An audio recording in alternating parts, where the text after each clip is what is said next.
우리 인류에게 있어서 최초의 조미료를 꼽으라 그러면 뭐를 꼽을 수 있을까요? 예? 미원. 소금입니다. 소금. 예, 소금. 과거에는 이 소금이 돈의 역할을 할 만큼 되게 귀중한 물건이었죠. 물론 지금은 옛날만큼의 경제적 가치를 가지고 있지는 않지만 그래도 여전히 소금은 음식의 맛을 내고 저장성을 높여주고 심지어 인체의 생리 기능에도 반드시 필요한 식품입니다. 교회에서도 소금은 중요한 역할을 합니다. 우리는 항상 빛과 소금의 역할을 해야 한다고 듣고 있으니까 소금이 얼마나 중요한가를 우리는 잘 알고 있지요. 물론 적당량의 소금은 제 기능을 합니다만 필요 이상의 소금은 오히려 몸속에 독을 만들어내기도 합니다. 특히 우리나라는 채소를 많이 먹는 습성들이 있잖아요. 그래서 대체적으로 소금을 많이 섭취한다고들 얘기를 합니다. 과거로부터 그런 얘기가 쭉 있다 보니까 오늘날에 와서는 그래서 음식을 짜게 먹으면 안 된다, 아니면 짜게 먹어도 크게 무리가 없다 등의 이야기들이 많이 나올 수밖에 없게 된 것이죠.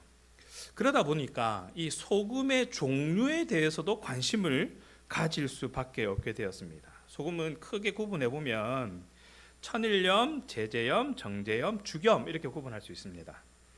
천일염은 잘 알고 있는 우리가 흔히 가장 많이 쓰는 소금 중에 하나이지요. 염전에서 만들어내는 그 자연 그대로의 소금입니다. 해수를 모아서 태양열과 바람의 수분을 증발시켜서 염의 성분을 얻는 그런 소금이지요. 이 제제염이라고 하는 것도 있는데요. 꽃소금이라고 부르는 거. 예. 국내산 천일염과 수입염을 2대8로 섞어가지고 그 물에 다시 녹여서 그걸 다시 가열하고 증발시켜가지고 재결정시킨 소금이 꽃소금입니다. 섞였어요. 또 정제염이라는 게 있습니다. 기계염이라고도 부르는데 해수가 오염되었을 경우를 대비해서 바닷물을 끓여다가 막을 이용해가지고 염화나트륨만으로 만들어내는 소금이 정제염, 기계염이라고 합니다. 그래서 가장 깨끗한 소금이긴 하지만 해수에서 얻을 수 있는 미네랄이 없는 부족해지는 그런 단점이 있는 소금이기도 하지요. 또 어떤 소금이 있습니까? 우리 조상들이 만든 죽염이라는 게 있습니다. 죽염은 천일염을 왕대나무에 넣고 황토로 막은 뒤에 900도로 구워서 만들어진 소금 기둥을 다시 9번 정제시켜서 만들어내는 아주 만드는 과정이 복잡한 그런 소금입니다. 그러다 보니까 이 소금 중에 우리 건강에 가장 좋은 소금은 죽염이다라고 얘기할 수 있을 만큼 효과가 아주 좋아집니다.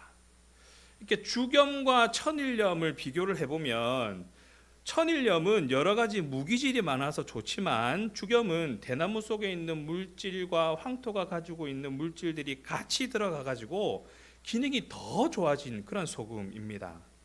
가열하면서 거기에 있는 염소, 안 좋은 성분들이 다 날아가 버려서 더 좋고 화학 반응을 일으켜서 산화를 억제하는 기능도 하고 그러다 보니 치료약으로도 사용한 그런 소금이 되어진 것이죠. 이렇듯 소금만 봐도 천일염 그 자체만으로도 좋은 효과를 가지고 있습니다. 맛도 좋고 쓸모에도 있어서 상당히 좋은 효과들을 만들어내기도 하죠. 반면에 죽염은 원래 가지고 있는 소금에 다른 물질과 성분들이 섞여서 오히려 더 좋은 성분을 만들어낸 결과를 가지고 있죠. 그런데 오늘 본문에 보니까 오늘 본문 1절에서부터 4절까지 읽었지만 사실 오늘은 이 22장 전체를 다 읽어야 하는 내용들입니다. 거기에 보면 어떤 내용들이 포함되어 있느냐면 이 다양한 규정들이 나오고 있는데 이 얼핏 보면 이 규정들이 그냥 이것저것 막 열거되어 있는 것처럼 보이지만 이 자세히 보면 여기에 열거되어 있는 규정들은 한 가지 핵심적인 관통하는 핵심이 있다는 것입니다. 쭉 돌아보면 이런 거예요. 주검을 밤새 나무에 매달아서 안 된다는 규정, 남자가 여자가 남장을 하고 돌아다녀서는 안 된다는 규정, 포도원에 두 종자를 섞어 뿌리는 것이나 소와 나귀에게 한 멍에를 메우게 하는 것, 양털과 무명실을 섞어서 짠 옷을 입는 것을 금하는 그런 규정들이 있습니다. 이런 것들은 그런 거죠. 거룩함을 지키라는 상징적인 교훈을 담고 있습니다. 썩지 마라라는 거예요. 그런데 주교문 효과가 더 좋은데요. 말씀하시는 규정은 썩지 마라입니다. 또 있습니다. 또 어떤 규정이 있느냐면 길 잃은 소나 양 등 가축을 보거든 주인을 찾아주라는 규정, 어미새는 날려보내고 새끼만 잡으라는 규정, 집을 지을 때 난간을 만들어서 사람이 떨어지거나 다치거나 죽는 것을 방지하라는 규정, 처녀성을 지키되 아내를 모함하는 남편을 징계하라는 규정, 남자가 유부녀와 관통하면 둘 다 죽이라는 규정, 성 안에서 벌어진 남녀의 성관계에 대한 규정, 아버지 후처들에 범해서는 안 된다는 규정, 이런 규정들까지 쭉 열거되어 있습니다.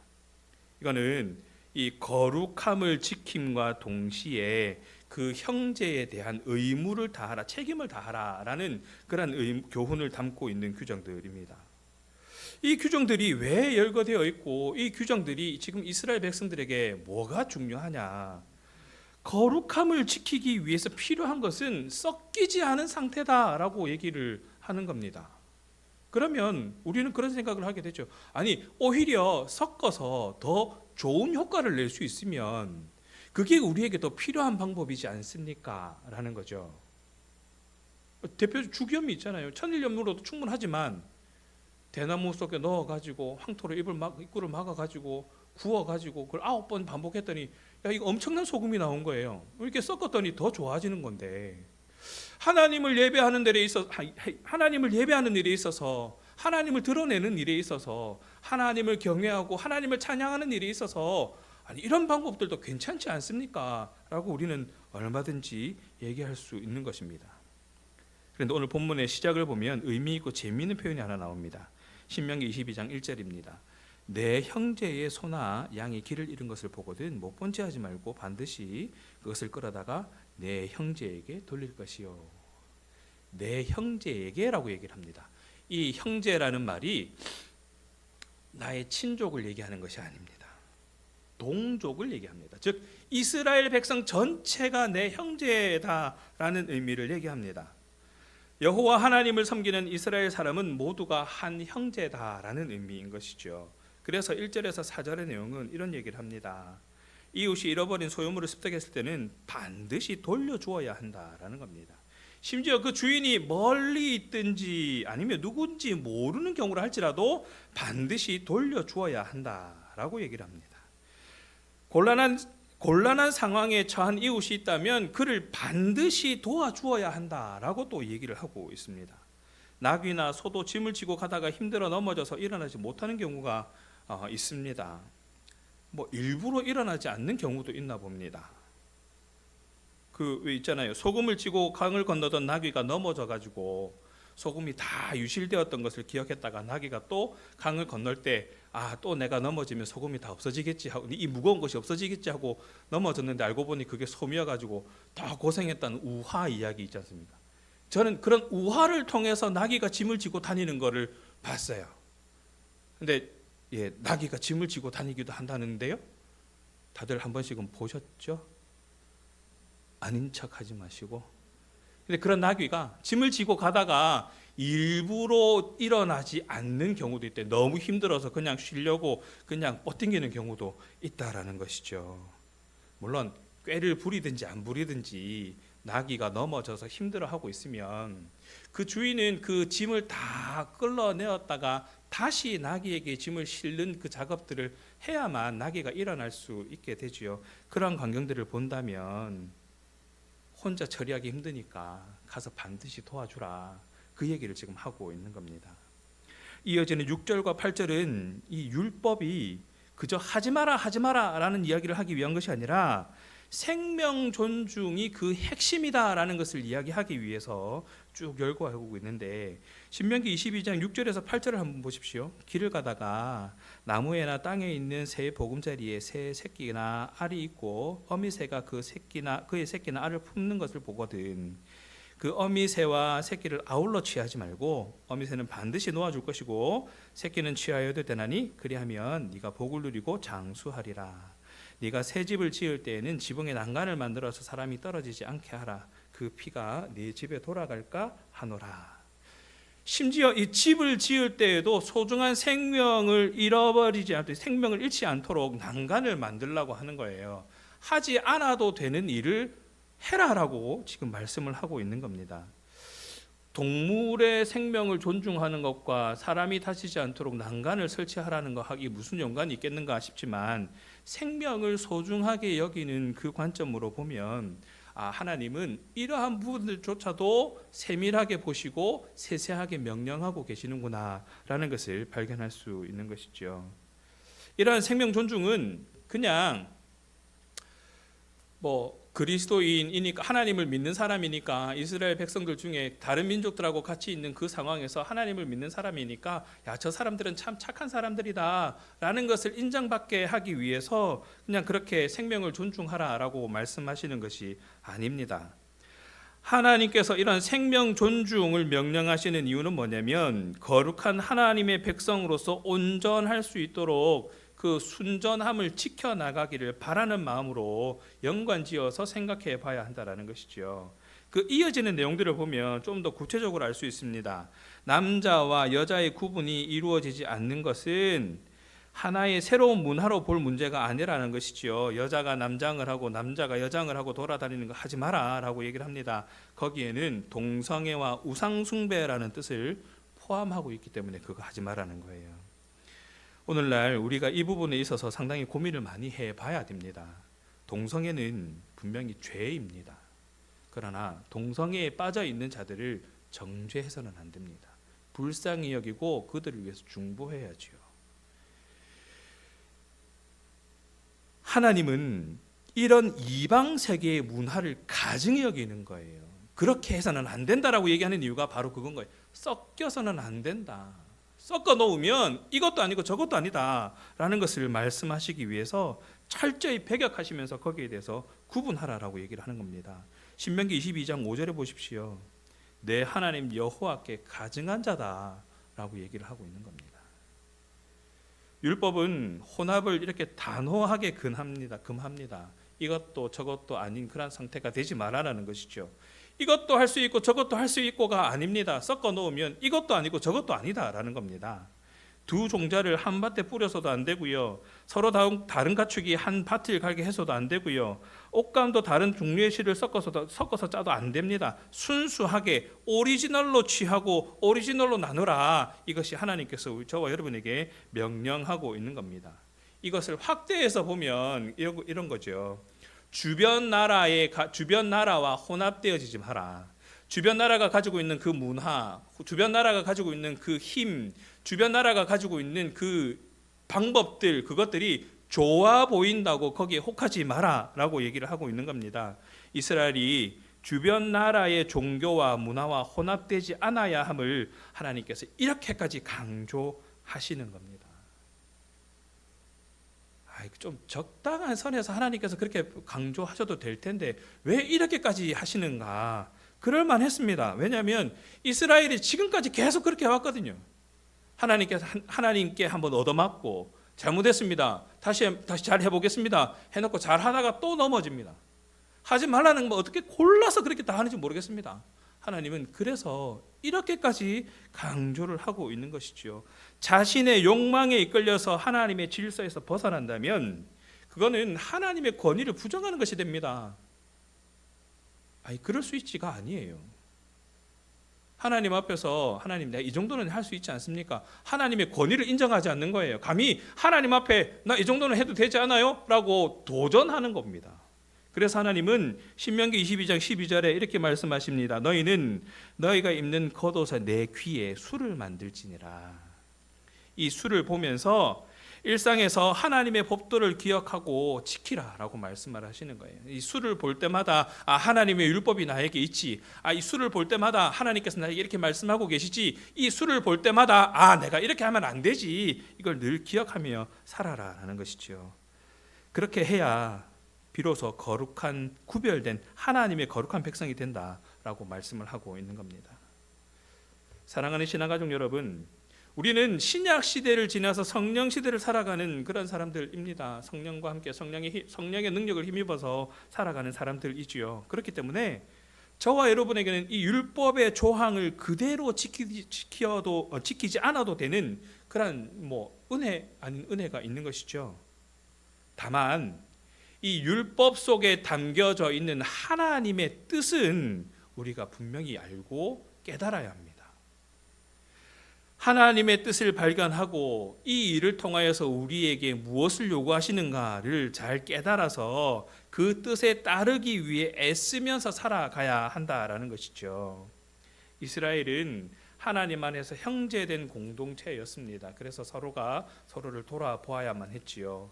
그래서 생명과 재산을 돌보면서 거룩한 삶을 살아야 할 그런 책임들이 있었습니다. 물론 하나님 앞에 거룩한 백성으로 하나님 앞에 거룩함을 드러내기 위한 예배자로 살아가야 하는 것도 당연한 것이지만 그것은 곧자 하고, 그 예배자로 살아가는 건 당연한 거고, 그 부수적인 삶에 있어서 서로 돌아보고 사랑하며 섬기며 돌보는 일들은 함께 해야 한다라는 것이죠.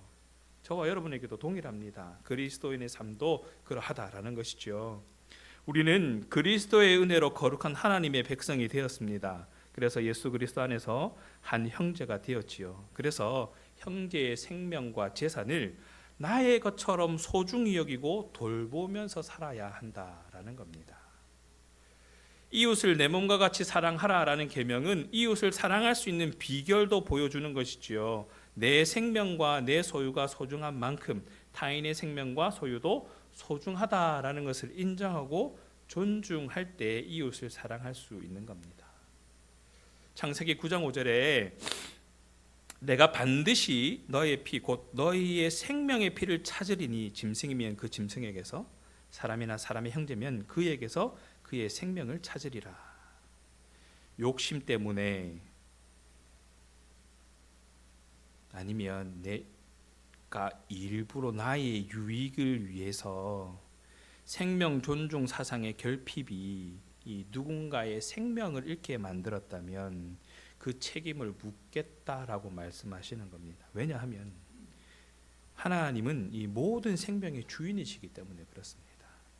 하나님께서는 나에게도 생명을 주셨지만 내 옆에 있는 사람에게도 생명을 주셨다라는 것이죠. 그래서 이웃의 생명을 소중히 여기는 것은 하나님을 경외하는 자만 가능한 것입니다. 바꾸어 말하면 이웃의 생명과 물건을 소중히 여기지 않고 경시한다라는 것은 하나님을 경외하지 않는다는 것으로 귀결됩니다. 하나님의 것을 내가 어찌 함부로 하겠습니까? 하나님께서는 우리 자신을 만드시고 사랑하신 것처럼 내 주변의 이웃들도 만드시고 사랑하신다라는 것을 우리는 기억해야 하는 것이지요.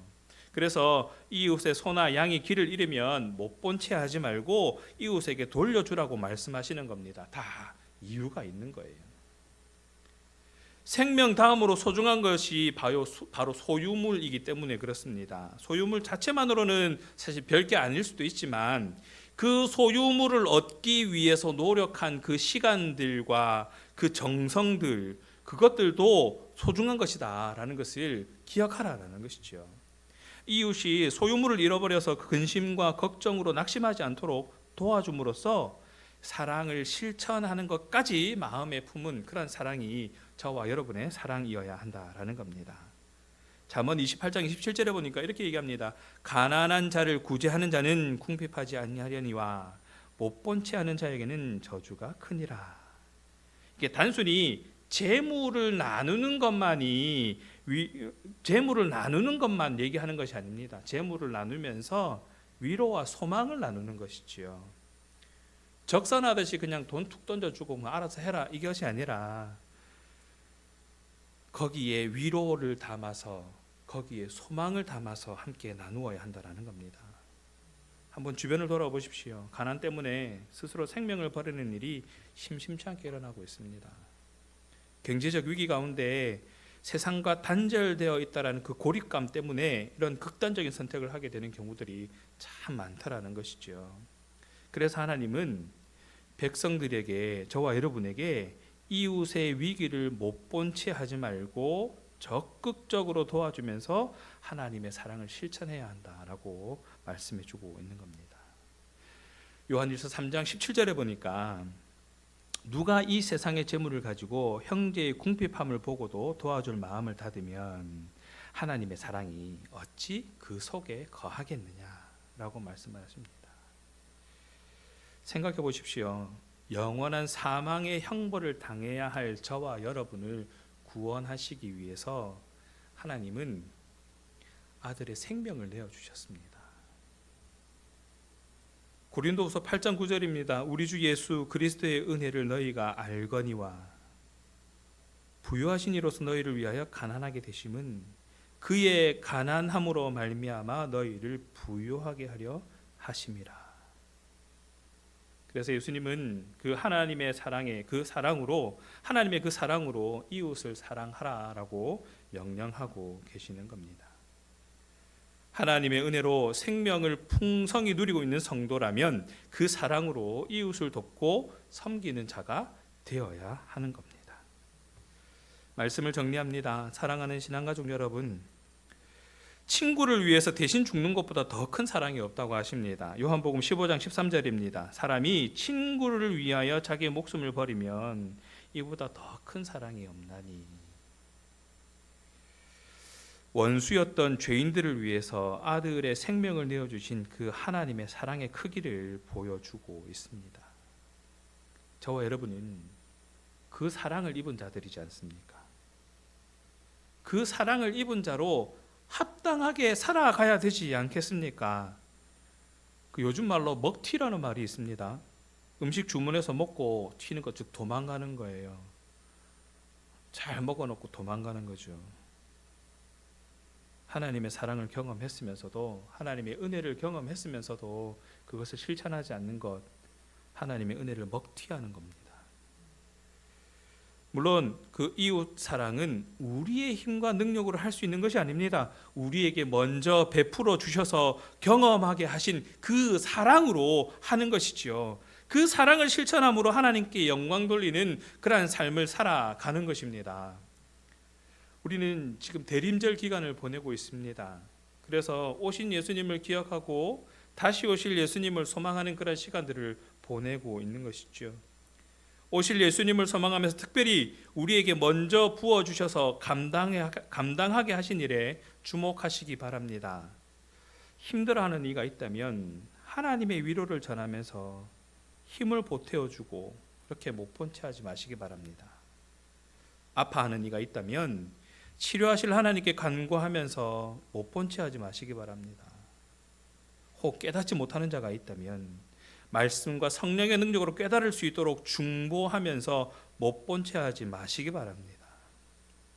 하나님께서 매우 적극적이고 이 삶의 작은 부분들까지 세부적인 규칙을 주시는 이유는 작은 것이라서, 나와 상관없는 것이라서 그냥 대충대충 하지 않아도 된다, 대충대충 해도 된다, 적극적으로 대응하지 않아도 된다라고 여기지 않도록 이러한 부분들조차도 세밀하게 다 지정해 주고 계시는 겁니다. 최선을 다하시기 바랍니다. 우리가 할 수 있는 모든 것으로 하나님의 뜻을 따르며 선을 이루어 가야 합니다. 적극적으로 순종하기 위해서 무엇보다 우리의 죄의 본성을 거스르기 위해 치열해야 할 것입니다. 이 죄의 본성을 거스르지 못하면 간섭이 됩니다. 왜냐하면 하나님의 의가 드러나는 것이 아니라 나의 의를 드러내는 것이기 때문에 우리는 철저하게 이 부분에 있어서 하나님 앞에 매달려야 합니다. 하나님, 이 일을 통하여서 내가 못 본 채 하지 않고 그를 도움으로, 내가 못 본 채 하지 않고 그를 중보함으로, 내가 못 본 채 하지 않고 그에게 힘을 보태줌으로 나의 의가 드러나는 것이 아니라 일하시는 하나님이 드러날 수 있도록 하나님 붙들어 주시옵소서. 그것을 위해서 우리는 철저하게 기도하고 하나님께 간구해야 하는 것이죠. 더 순전한 삶을 살아가기 위해서 더 치열해야 한다라고 이야기를 하는 겁니다. 이것저것 섞어서 더 좋은 효과를 낼 수도 있겠지요. 그러나 하나님을 따르고자 결심한다면, 선을 이루기 위해 노력하는 그런 저와 여러분의 모습이 되려면 이것저것 썩지 아니하고 오직 성령의 능력으로 하나님께서 하게 하시는 그 능력만 붙잡고 이 일들을 가능하게 해야 할 것입니다. 하나님께서 우리에게 부어주시는 그 사랑을 힘입어서 우리는 이웃 사랑을 실천하고 못 본 채 하지 않는 그런 삶을 살아가야 할 것입니다. 그것을 바라보면서 하나님께 간구하고 합당한 삶을 살아감으로 하나님이 기쁨이 되는 저와 여러분 되기를 간절히 소원합니다.